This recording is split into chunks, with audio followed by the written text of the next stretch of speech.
amazing. It's a nice sunny day. I'm facing north, stationary. Signal heading west for Goethe. Am I all clear? Looks good.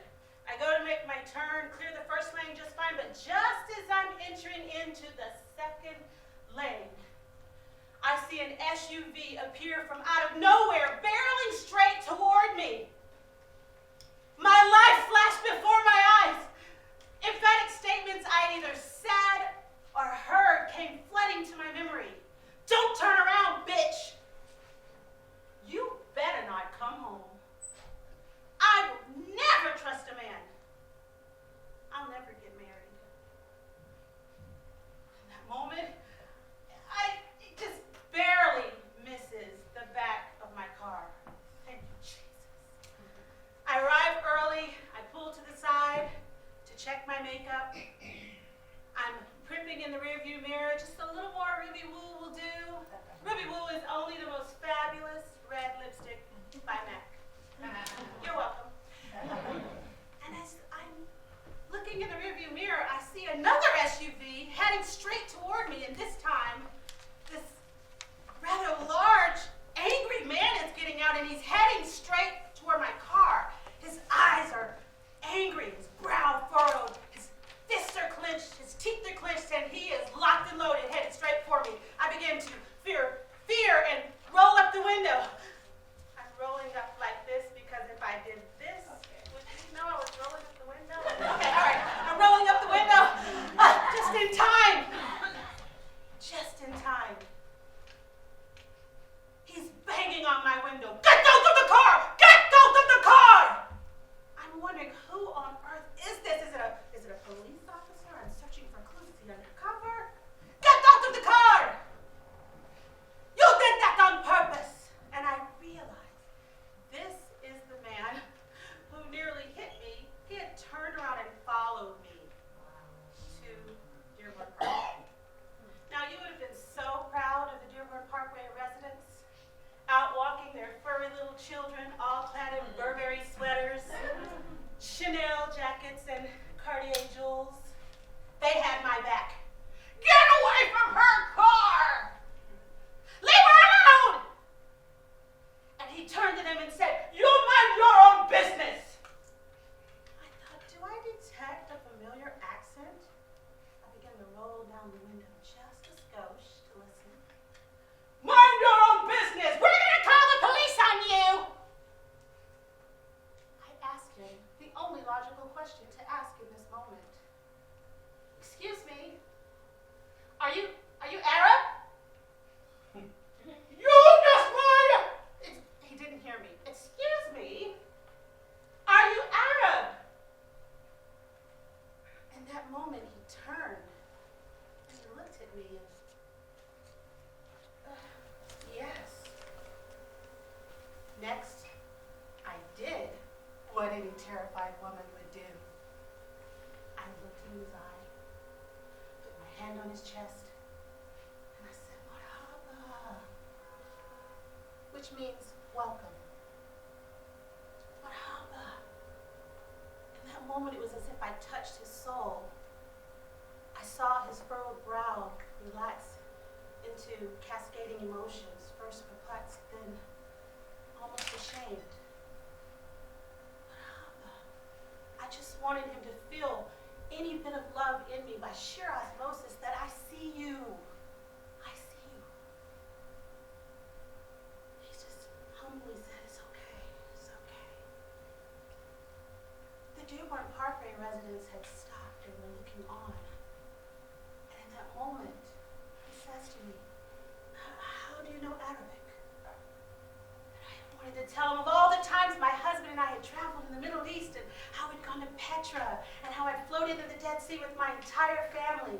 How I'd even met Regeb Lama 2 times, and he's like the Michael Jackson of the Middle East. And he was amazed.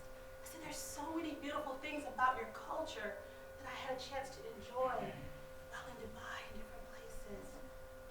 Exchanging pleasantries over music like Amir Diab and Alyssa. We found a common ground. And then I appealed to him. I said, I didn't see you. There was a car blocking you, but we're both okay. Both okay. As he began to walk away, I said, "Shukran," which means thank you. And he said, "Afwan," which means you're welcome. As he walked away, he looked back several times as if he were wondering, what just happened there? And as I sat there, I thought to myself, he wasn't so tall after all. And then I too wondered, what just happened there? You know, you even reach out your hand to shake their hand first, let alone touch their body. That's when she walked over. "Excuse me, young lady. You did a very beautiful job with that man a moment ago. You exhibited some very, very good skills. What you did was you interrupted his emotions. You know what you did, kiddo, is you hit him in the amygdala. You hit him in the amygdala, that's what you did, kiddo. What is your good name?" "Shannon." "Sharon?" "No, Shannon." "Oh, Sherry, it's such a pleasure to meet you. My name is Hattie Mae Buford. It was a beautiful sight to see, sweetheart. Your parents have done a beautiful job." And with that, she walked away. And I thought, okay. Hostage negotiations. It's so important to take time to learn something about another culture, to learn another language, to be able to find common ground with people, to recognize when fear is masquerading as anger.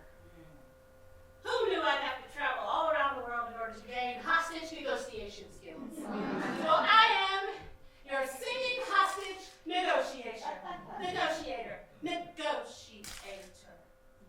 Anytime you feel danger or fear, instantly I will appear.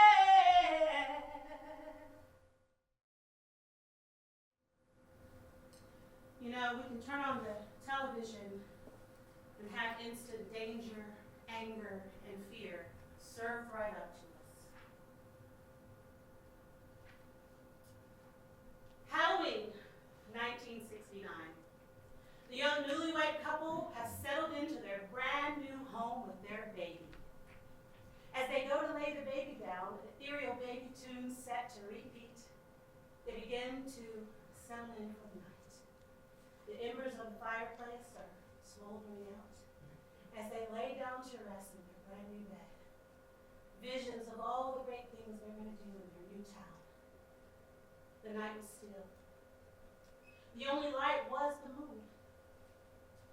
Until a group of menacing men crouching like ninjas outside, yet cloaked in cheap white sheets from head to toe. 3 a.m.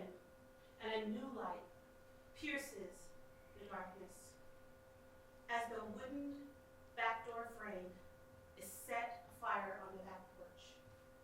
Within moments, the entire back side of the house is engulfed in flames.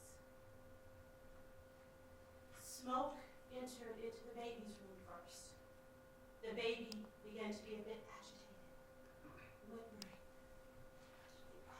whimpering, then whining, then crying, and then curdling cries, and curdling cries her lungs supported the screams as she awakened her mother. Bill! Bill! Bill! The house is on fire! Bill! Wake up! Bill! Bill! Bill! Get the baby! Bill! Bill! Get the baby! They stood there and watched as everything they worked for went up in flames. Pieces of their lives floating by, left on the lawn in only their pajamas. Tears fell as they realized their lives would never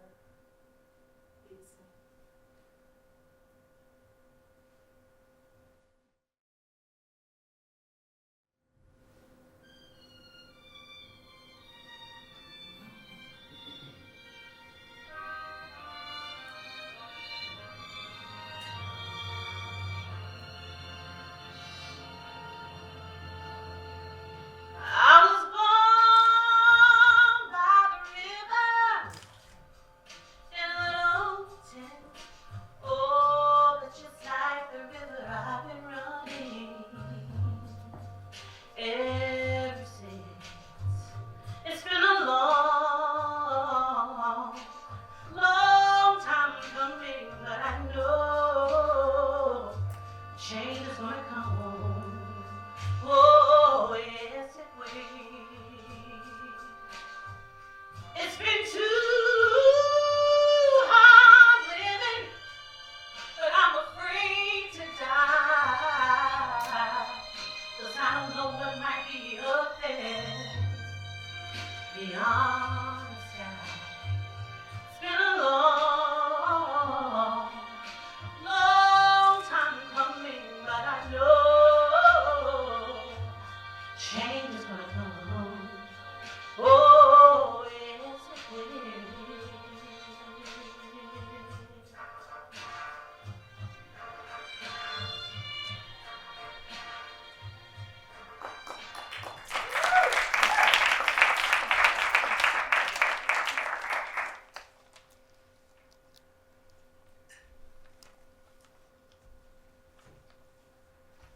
When I walked into young ages and saw that leopard coat, I had to have it. Matching mustard and hat. I had to have it. My little girl. $250 for a tumbler? I'll put it on layaway.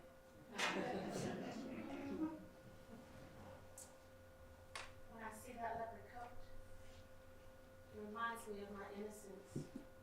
It reminds me of a time when I felt everything was beautiful. I love the way this coat made me feel. I love the way it was a haven to me. It represented how valuable I was to my mother, that I was special. It let me know that my future was going to be beautiful, fashionable. Why? This coat, it was my amazing leopard technicolor dream coat. When I would wear this coat, I would remember how much I loved how beautiful my mom is. I used to love watching her put on her makeup and draw that black line under her eye, and I knew someday I would do that. I used to trace over her cosmetics and beautiful jewels, as if to take in a tutorial through my fingertips that one day I would imitate her and do the same. I used to love the way Halston perfume lingered in the air long after she had gone. Can you smell it? So beautiful. When I would go down the road, the long rocky road to my grandparents' house, I would sing to the top of my lungs, "You light up my life, you give me hope to carry on." I had no idea anyone was even listening to me or even cared that I was singing, because it was just God and me. It was wonderful, feeling unbound, unedited, unafraid, unashamed, uninhibited. I used to love the way sequin sidewalks glistened like pave crystals and sequins, and tapping my little black patent leather Mary Janes and making noise and owning the space that I stood on. I had not known a fear or a care in the world.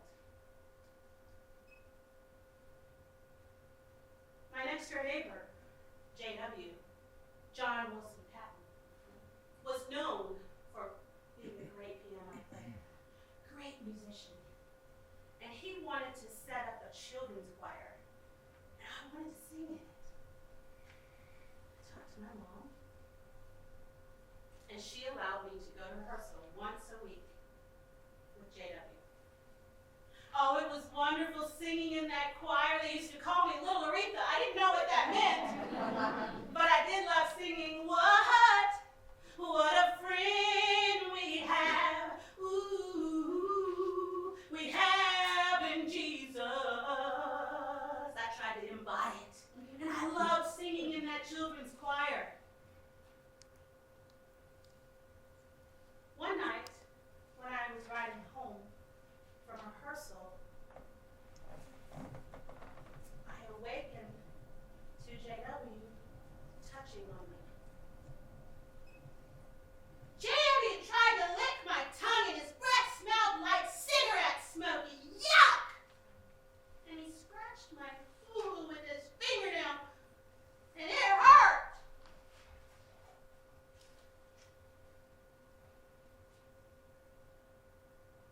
told anyone. For 12 years, off and on, whether I'm walking across my lawn or sitting at their house to get something for my mother, every chance he had hands on me. It was very confusing to me as a young girl, 5 years old initially. I remember sitting in my bay window, hearing them argue at night and fight and screaming, JW, please stop, JW! And I remember seeing him kick his pregnant wife down the steps. So when he told me, if you tell what he would do, I believed him. But I also knew I had to keep the secret because I would lose my family if they knew. So as a little girl, holding these secrets, I became silenced, ashamed, mad at myself, second guess things I did.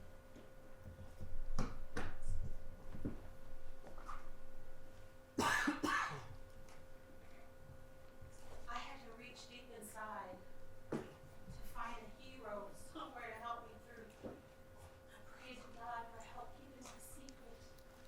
I had to reach inside and find that hero inside of me.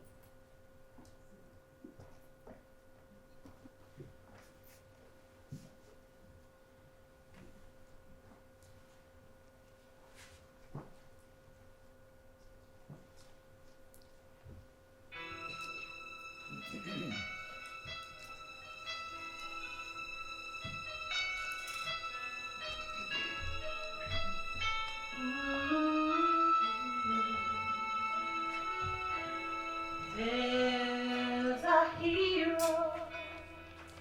If you look inside your heart, you don't have to be afraid of what you are. There's an answer if you reach into your soul, and the sorrow that you know will melt away.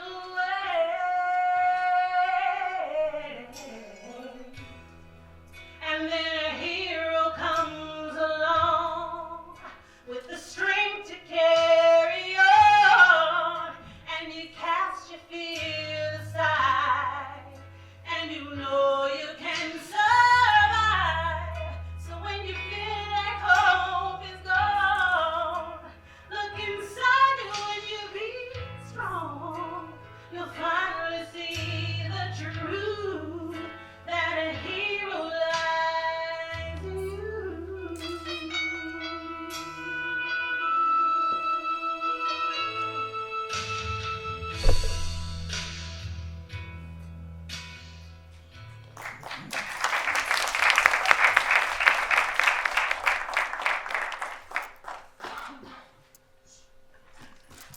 Speaking of heroes, Bradley was our high school basketball team's hero. And Bradley was my boyfriend. We started dating when I was in the 9th grade and he was in the 11th. I was still in junior high. But I knew I was going to get to go to school with my boyfriend this year. Oh, Freedom High School was going to be wonderful. I was going to learn and teach lessons that were of greater impact than I had originally thought. See, dating Bradley came with a price, especially that he was a senior when I was a freshman.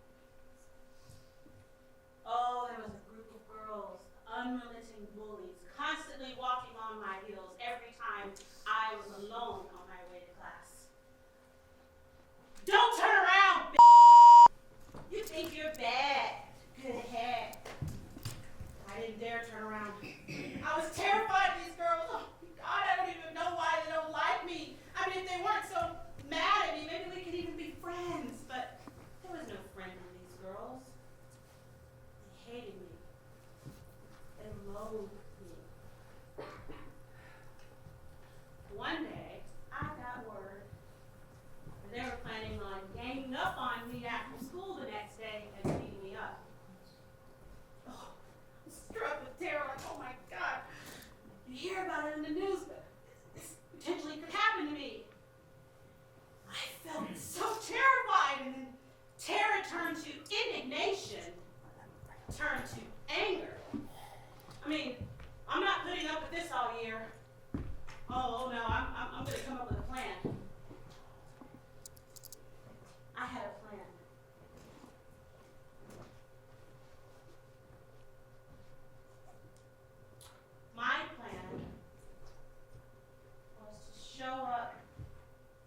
tomorrow.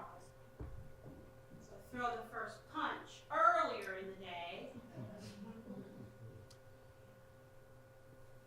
That's my plan. So now, I gotta go tell Mamie.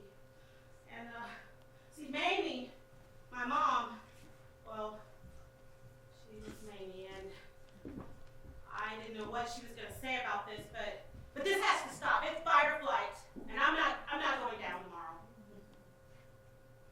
So, Mom,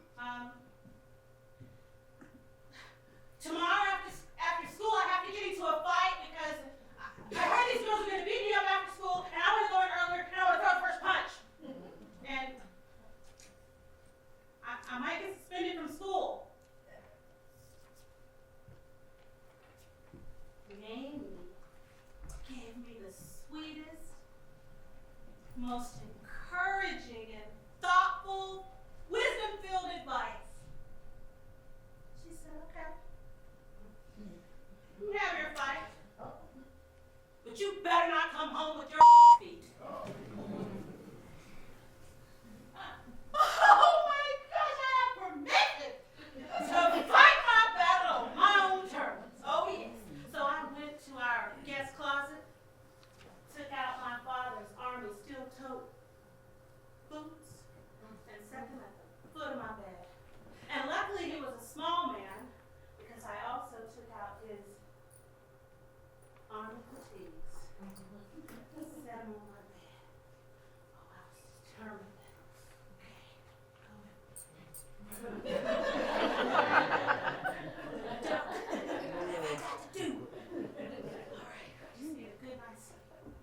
I laid down to rest, and needless to say, I got no sleep because I've never been in a fight before. Oh my God, I was punching. Okay, all right. Okay. Morning came. As I stood before the doors of Freedom High School, it looked large and I tried to walk like when I got to the doors, I took a deep breath, and I threw them open, and I came in like a wrecking ball. I came in like a wrecking ball. I was ready. Hand Freedom High for my sparring partner, and I walked with confidence, ready to. Oh wait, who am I gonna fight? Who am I gonna punch? Well, there's Raquel. But Raquel was like she was Shannon Raquel? Yes. Raquel! She was like the derby. She was like the Kentucky Derby all by herself. She was a whole rugby team. That would be a bad idea as echoes of Mamie were ringing in my ear. You better not come home. Okay, well, maybe I won't let you down. Okay. There's Carolyn. See, Carolyn was a distant cousin. And what is Carolyn doing hanging with the bullies? Family is supposed to what, Amy? Stick together. Yeah, that's right. Yeah. And then there's a rumor that one of them, heard it might be Carolyn, has slept with Bradley and caused him to cheat on me. Tiffany, should I choose Carolyn? I think. Carolyn it is, okay? All right. So now I know. Carolyn, all right. So I went to the lunchroom, I looked over toward the locker area, and there she was. I was ready. Locked and loaded. I go toward her, and just as I hit the edge of the cafeteria, the smell of cinnamon rolls nearly derailed me from the fight of my life. Mamie told me not to come home. So I walked up to Carolyn, and I punched her in the face. This is my fight song. Take back my life song. This is my fight song. I was fighting Carolyn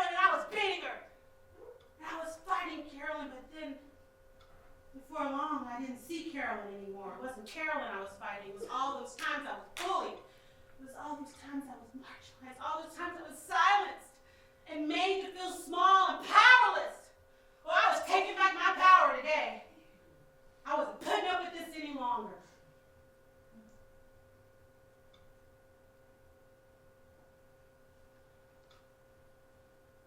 I'm not proud of the fight that I had to have that day. It was going to be the morning or after school. What would you do? Might as well get a lick in first. But Carolyn was she caught that brunt of more going on inside me. You see, sometimes we're bullied.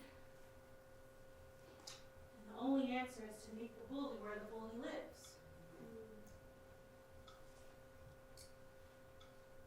It's just like that wonderful, kind, wise businessman once said by the name of Mr. Michael Tyson. Everyone has got a plan until he gets punched in the face.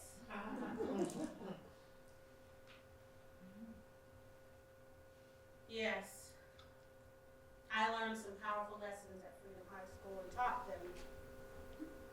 I came in like a wrecking ball, but I left a champion.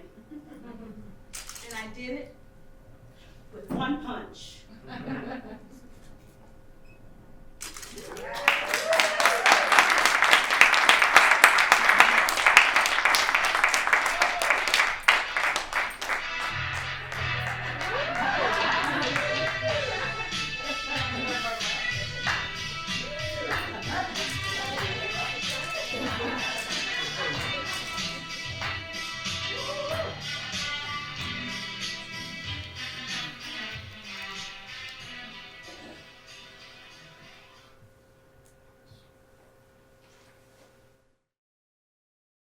Fall, 1986.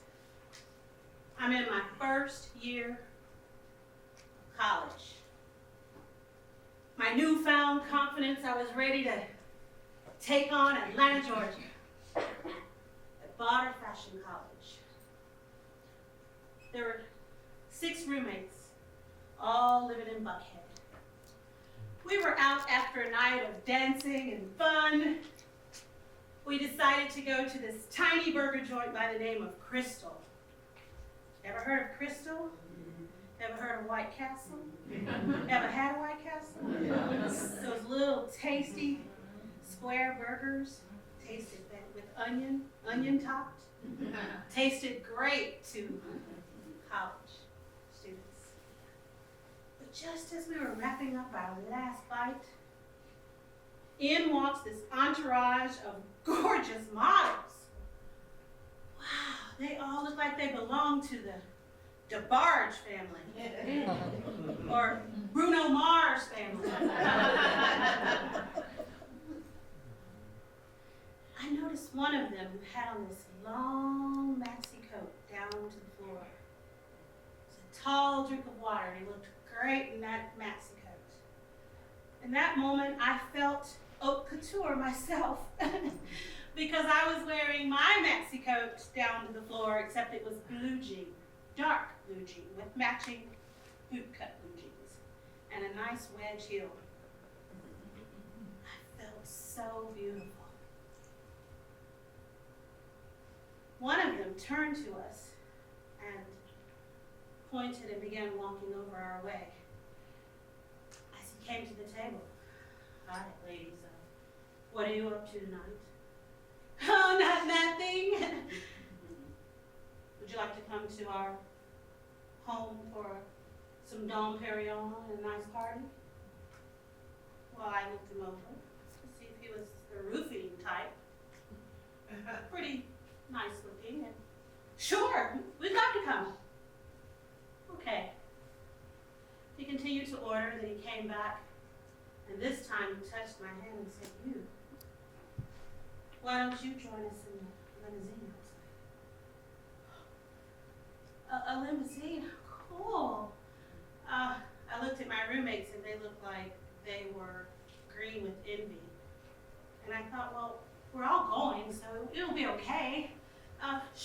sure, I'd like to go. As he squeezed my hand and guided me out the crystal. Sure enough, our black stretched carriage came rolling by with dark, opaque windows and a shine that was competing with the moon at night. And as he opened the doors, I spied the Dom Perignon, honest, and I got in. And just as I sat down, he said to everyone as I looked around the limo, beautiful models sitting on people's laps, just piled in, and said, everyone, this is Shannon. Hi, they all said in concert. Oh, this is gonna be so fun tonight. I noticed as the other girls were getting into the powdered Volkswagen, as we rolled by and thought, oh, it's crazy to ride in this limousine with all of these beautiful models and people. As we rolled away, only moments later, we were at this exclusive gated community called Plantation around Linux. I marveled at how the large, ornate, black, shiny gates magically opened without a word.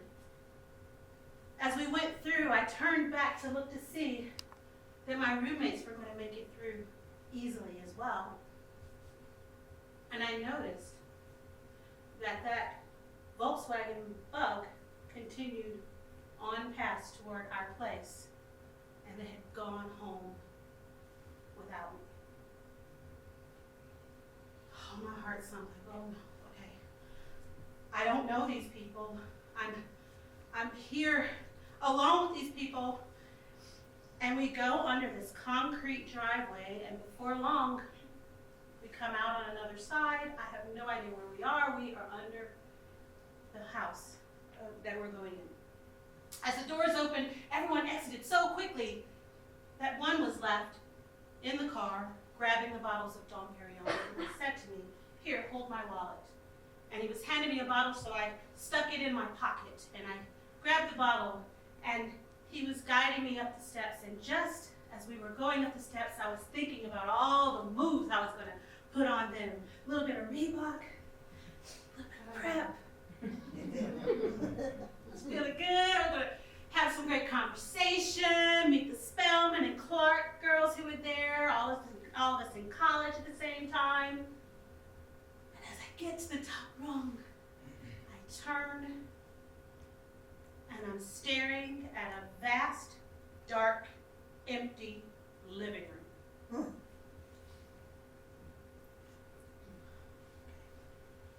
All right, my heart's starting to pound a little bit like, okay, where did everybody go? Where's the party? I'm here for the party. I find a seat on the long, oversized Italian leather sofa, and I'm panicked. I see this individual who told me his name was John in the car go into a room just off the living room and snap on a light to reveal a bedroom. I say, excuse me, can I use your bathroom? I run to the bathroom to take out his wallet to see if his name is really John. John Smith. John Smith? It might as well be John Doe. Oh my God. This is his house. Okay. Oh, okay. When I come out of the bathroom, I'll make a run for the door, and then I'll be out. Okay, I opened the door, and I went to the door, and just as I turned, snap, snap, he was locking, deadbolting the front door. Come on. Come on, come on. Have a little bit of Dom Perignon. I need to go home. I have to go to church tomorrow. Barbara's going to be there to pick me up. I'll take you to breakfast in the morning. Come on, let's have a bit of fun. Fun? I just met you. And I'm here for a party. And now he's putting on a robe. Or a smoking jacket or something. I want to go home. Come on. My feet betray me as I walk toward his room. I don't want to upset him and and I don't want to scream because I'll upset everyone else's night. Just a little bit of Dom Perignon, then he'll take me home. As I enter his room, I notice the herringbone wooden floor, and I sit down as he pours my Dom Perignon in front of me, so I know that it's okay to drink. As he hands it to me, I take a sip, and before long he has slid by the bed beside me and has begun letting me know that this is not going to be an easy night for me. I could tell by the way he grabbed up my breast and they throbbed and they hurt. It let me know he hasn't heard a word I've said. I'm in trouble. I want to run, but where to? I don't even know where I am exactly. Hot tears fell as he took me.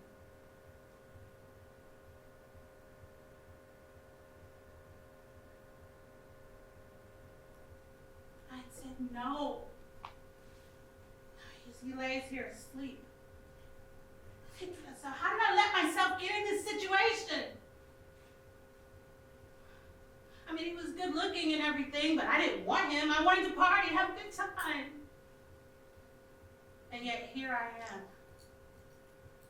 lying in the stillness of the night.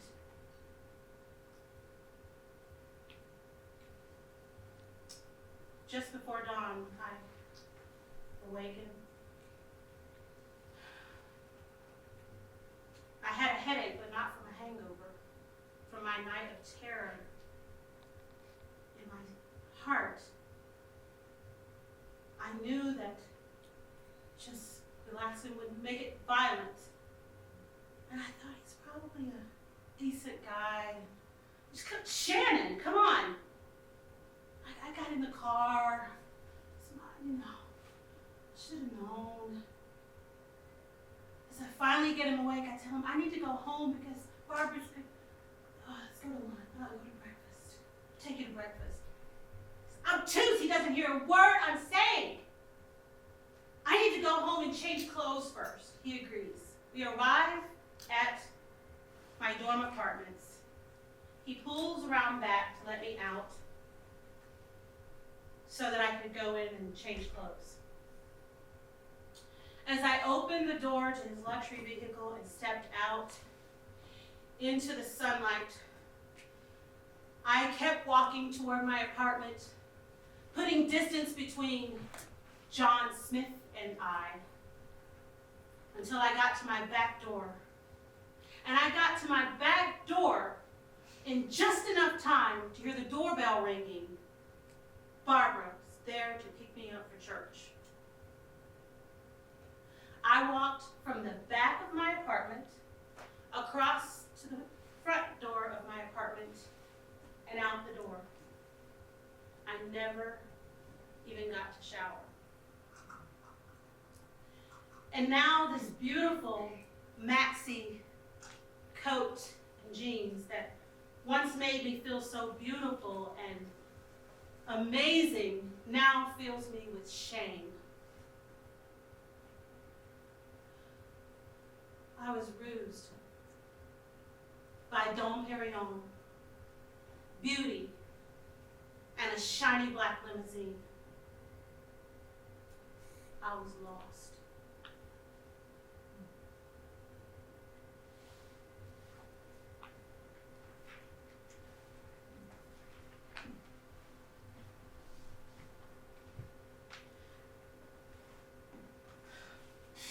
As I got in the car, Barbara could see I was not myself. Shannon, you okay, love? Shannon, what's the matter? You're not yourself this morning. What's wrong with you? What's happened? I couldn't say a word. Just silence as tears streamed down my face. Shannon, so glad you're going to church with me today. Just know that when we get there, you're going to learn about Jesus. Jesus loves you.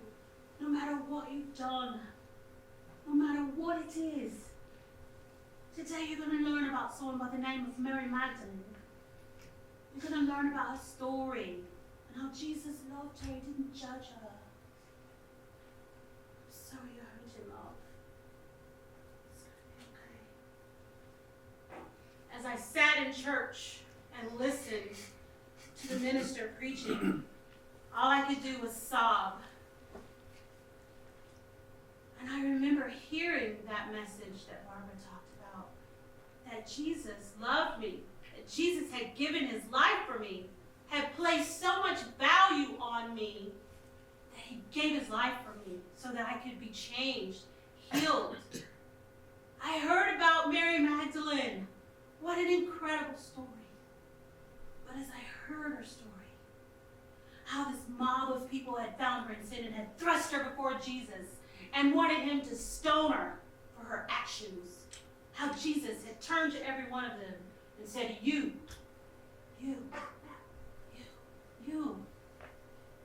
any one of you without sin, cast the first stone. They all turned away and Jesus didn't judge her. Oh my God. Jesus wanted a relationship with me, not a one-night stand. And he had chosen me as well, but for something of greater purpose. Oh, I needed to hear that day. And as I heard about Mary Magdalene, I could relate to how she felt. I felt like I was Mary Magdalene. I felt like I too needed Jesus to help me, not to judge me.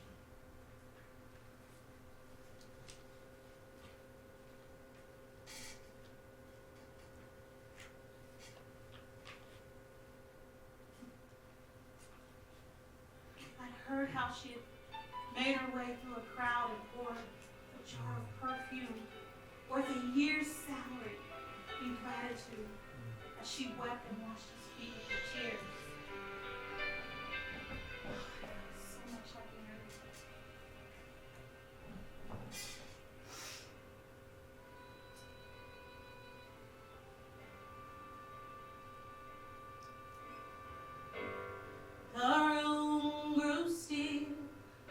As she made her way to Jesus, she stumbled through the tears that made her blind. She felt such pain. Some spoke in anger, heard folks whisper, there's no place here for her kind. Still on she came through the shame that flushed her face, till at last she knelt before his feet. And though she spoke no words, everything she said was heard, as she poured her love for the master from her box of alabaster. And I've come to pour my praise on him like oil from Mary's alabaster box. Don't be angry if I wash his feet with my tears and dry them with my hair. You weren't there the night he found me. You did not feel what I felt when he wrapped his loving arms around me. And you don't know the cost of the oil in my alabaster box.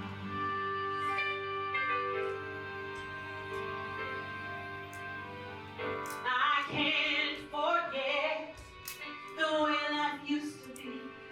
I was a prisoner to the sin that had me bound. And I spent my days, poured my life without measure into a little treasure box I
realizing there was someone I could trust.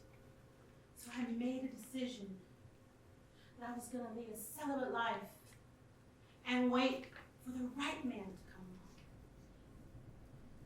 Mr. Wright would come someday.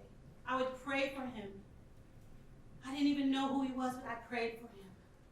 I wrote out a list of everything I would want if I could have someone to spend the rest of my life with. Here I stand on my wedding day. Myself, I said I would never get married. And here is this day. As I look at myself, I feel beautiful, I feel amazing. In my Swarovski crystal tiara and Swarovski crystal earrings, and my ball gown that cost 3 mortgages or more. But I didn't have a mortgage. And I can't help but think back to the first day that I met Miss Wright. It was a day like no other. He was getting baptized at the Medina Temple, where my church met. And as I saw him there in the baptismal pool, my heart leapt. And I said, I wonder if that's my husband. To myself. Lily Delaney swears I said this out loud, but I know I just thought it. Or maybe I didn't say it. He had the most powerful baptism with the most powerful conviction I'd ever seen. So sure, my heart leapt. I was the last one to walk up to him and meet him that day. And he said he'd turn to his friend Tony and said, "Who's that?" "Oh, that's Shannon Tate." And he said, "I think I'm going to like this church." We say it was love at first sight. I was amazed at the level of integrity in this man. We would go on dates and we would hold hands, and there was only a pet kiss on the cheek or the forehead. None of our co-workers or anyone believed that he would bring me home before midnight, and we were never in an apartment alone for more than 5 minutes or whatever, for something quick, in and out. Oh, he protected me. We'd go out to eat and he'd say, "You get on that side of the table." 7 years of celibacy, and the arm hair on the fine arm hair made me struggle a little. I thought, I hope we start dating and then get married quicker than I thought. But I loved how we protected our privacy, our purity, and we protected our boundaries. We protected ourselves. I started looking down my list, and God was meeting those prayers. Someone I knew I could trust to put my hand in his hand and know that I would be safe. Oh, I remember how I would see all of my coworkers getting roses in the door off and on, and I'd wonder, when are they going to be for me one day? And he sent me, at Christmas time, 2 poinsettias and 2 dozen roses to work. I was amazed at the heart to just make up for the times when I knew you wanted. Yes, this was a special man. As I stand here on my wedding day, it is hard to believe this day has come. I can hear the ceremony beginning as Sean Christopher begins to sing "Ribbon in the Sky." Oh, so long for this night, I pray that a star would guide you my way to share with me this special day. There's a ribbon in the sky for our love. If allowed, may I touch your hand, and if please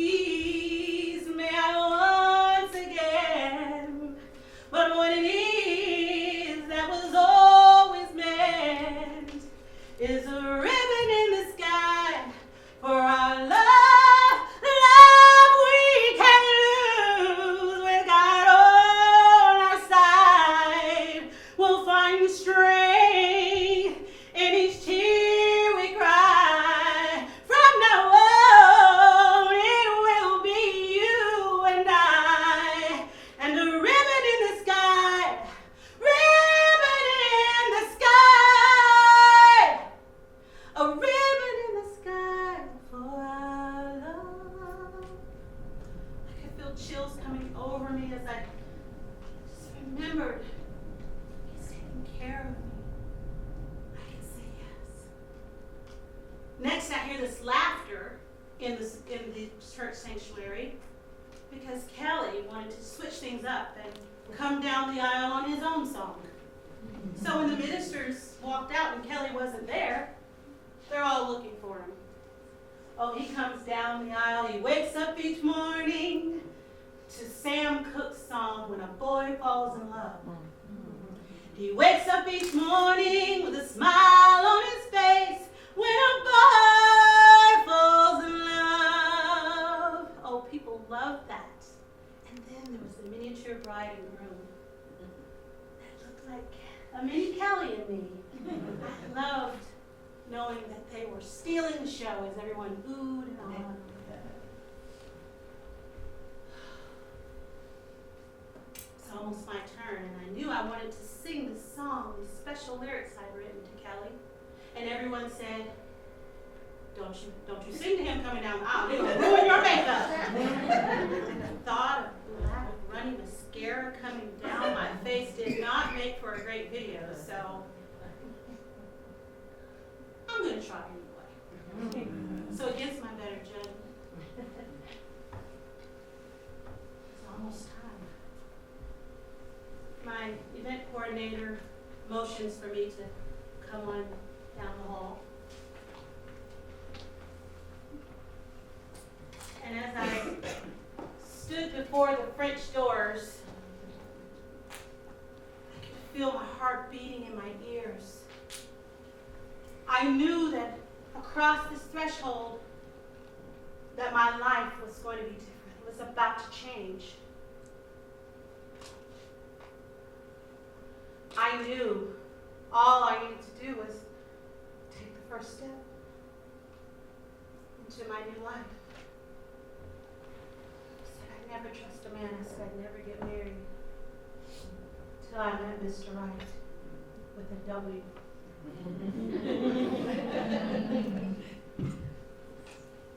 Yes, all I knew I had to do was take this first step.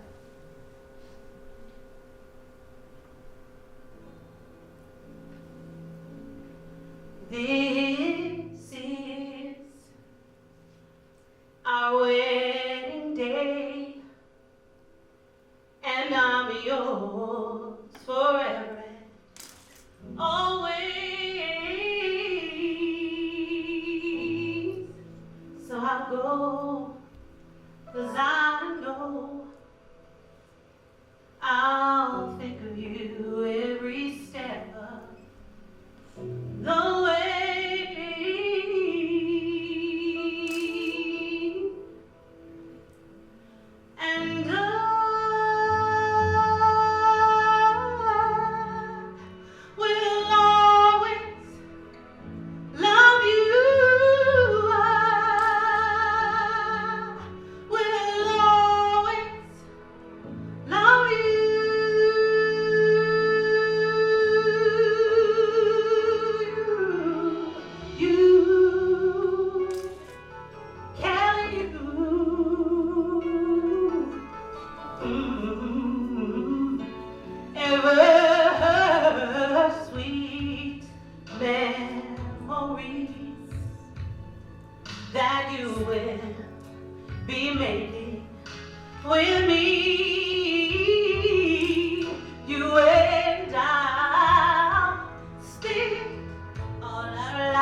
said, kiss the bride, and we kissed each other like we needed air to breathe. I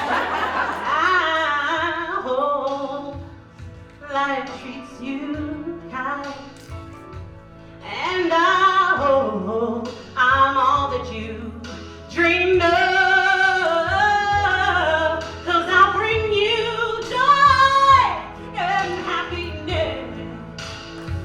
Ooh, but above all this, I'll give you myself.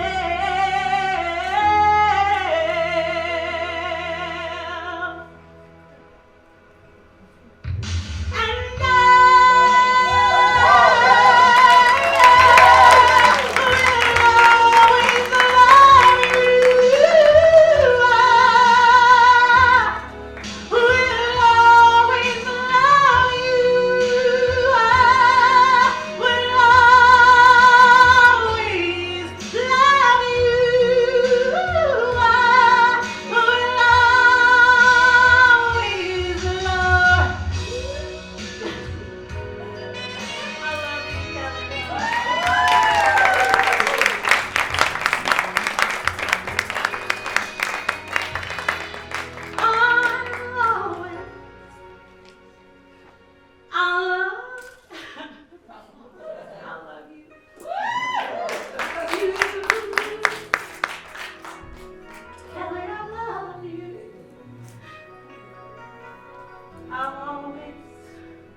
love you. You know, we're named husband and wife, Mr. and Mrs. Kelly Wright. We jumped the broom into our new life.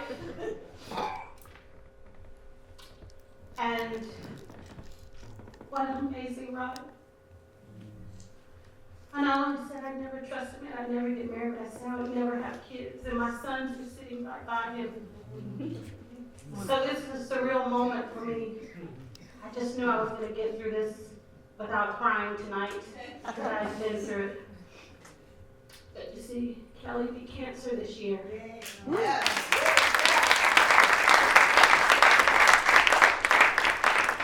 And we just celebrated 25 years of marriage. Silver year. I put my hand in his hand and he's never let me down. I never thought I'd find it, and I'm blessed beyond any measure that I ever could have imagined. That day, I did not cry, but Mr. Wright did.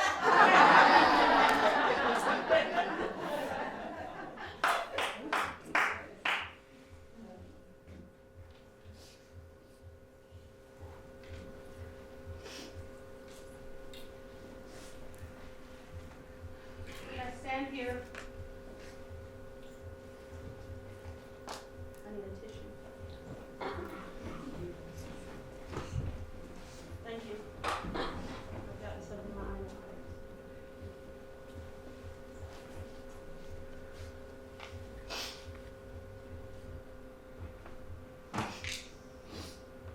Mine is a happy ending.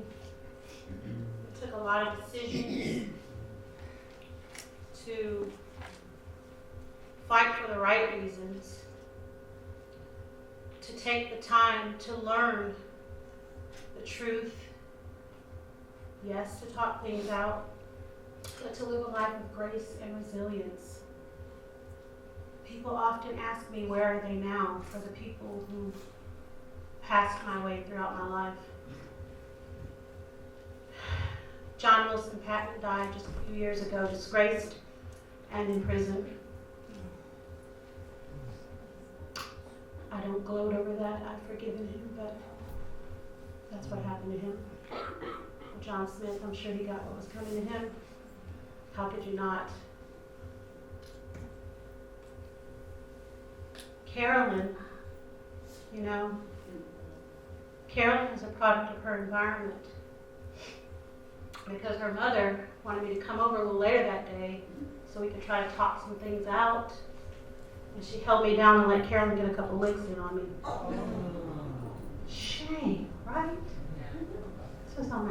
mother's side is my grandmother's sister's daughter's daughter, distant cousin. But I don't gloat over this either. She never comes to the class reunions. She works in some factory somewhere, and there's nothing wrong with that. But my point is, I'm sure she had hopes and dreams, and she's made some grave choices that stayed along the same narrative. I won't confess her things here. But I feel saddened by that because it could have been a very different road for her had she not done that. And I shudder to think where I would be, where I known as the girl who got beat up at school. I certainly wouldn't be walking around with my head held high. I'd probably never show up to the reunions either. But I changed the narrative because I had to take my power back. Has anyone ever felt bullied and powerless and made to feel silent, made to feel like your voice doesn't count? And I stand here sharing my story. 3 years ago, you couldn't have got me to say boo to you people on stage. I only sing. But it was by the grace of God that He put it on my heart to write a book called Permission to Tell, and these stories are adapted for stage from my book, talking about my life. There's so many other experiences to share that I almost can't believe I made it through all of that. But I'm here healed by the grace of God, and having dealt with a lot of my things, that I can stand and stand up and stand in the power that God intended for me to share my story to help someone else along the way. So hands up and hats off to those of you who felt brave enough to raise your hands, and even those who didn't feel like they could raise their hands in this moment. I want to stand up. I don't want to be silenced. I don't want to stay silent and comfortable. I want to tell the truth so that someone else can see what it looks like to fight your way out of something. Now, Bradley, speaking of fighting for the right reasons, Bradley and I spoke not long ago. He lived in New York, businessman, and he had fallen with meningitis and had fallen into a coma several years back.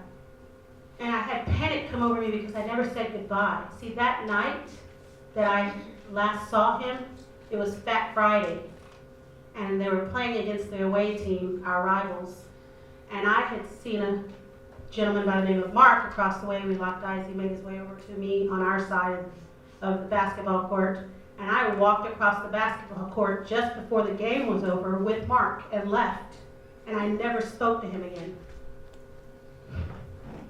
So when I found out that he was in a coma, I started thinking, I just wanted to fast and pray for him. My husband and I both fasted and prayed for him, and I prayed to be able to go and make amends and just apologize to him for not even saying goodbye. It was a dear, dear best friend in high school.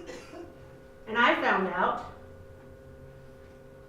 when I said to him, I'm so sorry for walking across the basketball court and not even saying goodbye or even giving you a chance to explain why you cheated on me. And he said, I never cheated on you. I never cheated on you. See, the rumor was that Carolyn had slept with him, but Carolyn had come over to spend the night with Prim, and his sister tried to get with him. He said no and said, I'm loyal to Shannon. As we were talking about this, I felt so bad because the reality was I was the cheater in this story. Surprise.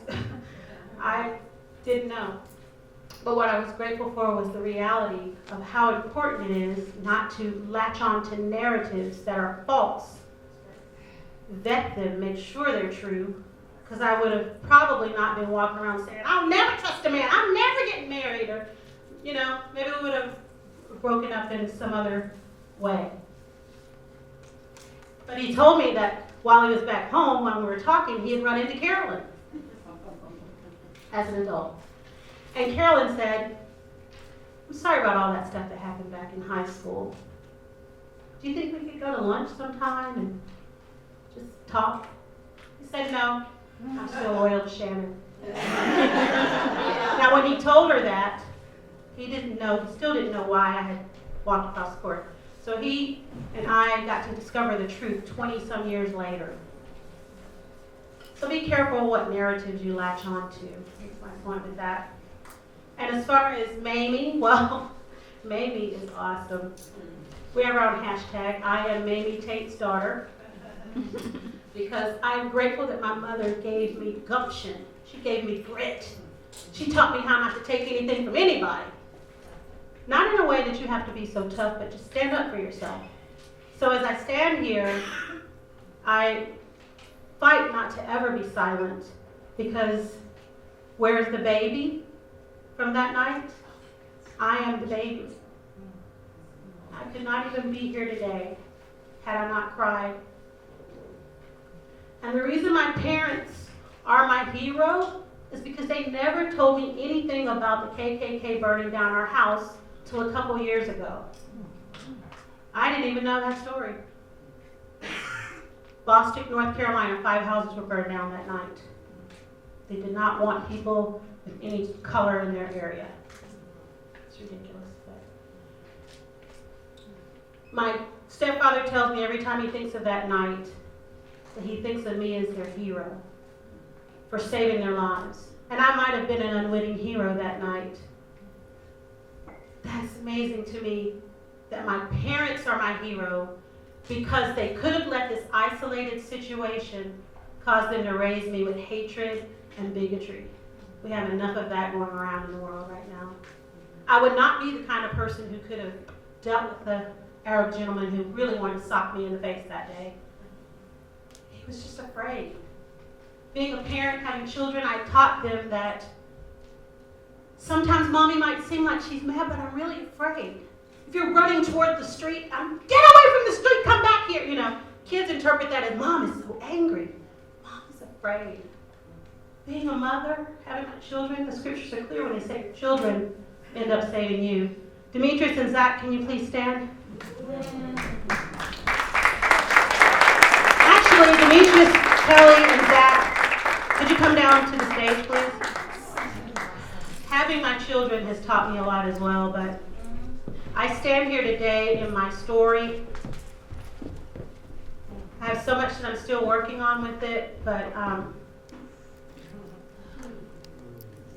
these are my...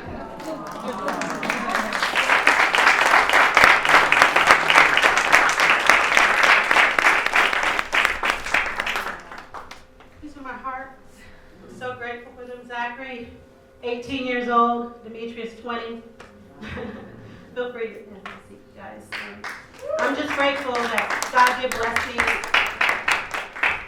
And if there's anything that I'd like to say is that going to Toastmasters 3.5 years ago helped me stand up and tell my story. I want to thank you. You all could have been anywhere tonight, and you made a decision to be here with me. I'm going to stand up and stand in my power and keep talking about what's happened and help others through storytelling, and heal through song, through voice characters. And how funny.